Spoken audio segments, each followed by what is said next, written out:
Mark sat at his desk, staring blankly at the stack of bills in front of him.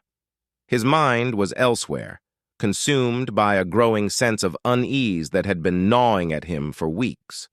At first, he had brushed it off as mere paranoia, but the nagging feeling only intensified with each passing day.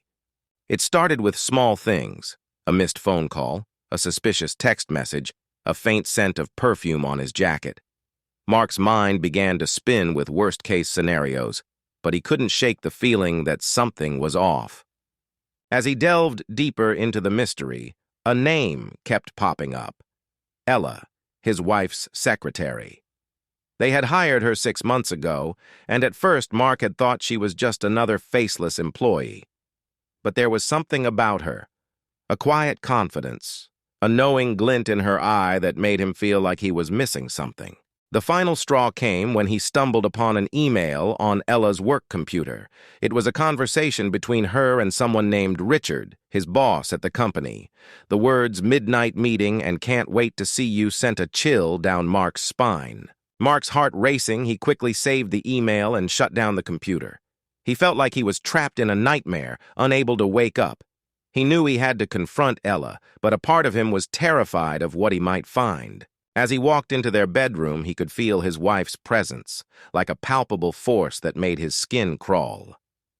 Ella was sitting on the couch, her eyes fixed on some point beyond Mark's shoulder.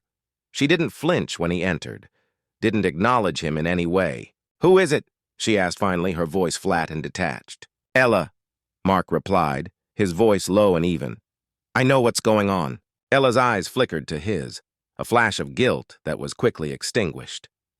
"What are you talking about, Mark?" "Don't play dumb with me, Ella," Mark said, his anger rising. "I saw the email on your computer. I know all about Richard." Ella stood up, her movements slow and calculated. "You have no right to be angry, Mark," she spat. "This has nothing to do with you." Mark felt a wave of betrayal wash over him, like he had been punched in the gut. He couldn't believe what he was hearing. His wife, the mother of his children, lying to him, cheating on him behind his back. "Why?" he asked, his voice cracking. "Why would you do this to me?" Ella shrugged, her shoulders barely moving. "I don't know, Mark. I just felt restless, I guess. And Richard was there, and it just happened." Mark felt like he was staring into the face of a stranger, a woman who had been living a lie, who had been pretending to be someone she wasn't. He couldn't comprehend how this could have happened, how his wife could so callously betray him. The room seemed to spin around him, and Mark felt himself reeling back like he was about to collapse. He knew he needed to get out of there to process what he had just heard. But a part of him was frozen in place, unable to move, unable to breathe. As the minutes ticked by, Mark's mind began to reel with questions about their marriage, about their children, about the future. He knew he needed to confront Richard to get to the bottom of this, but for now all he could do was stand there, frozen in shock and betrayal. The silence between them was oppressive, a heavy weight that pressed down on Mark's chest. He knew he would never be able to look at Ella the same way again, as his wife, as his best friend, as the mother of his children. She had broken him, shattered the very foundation of their relationship.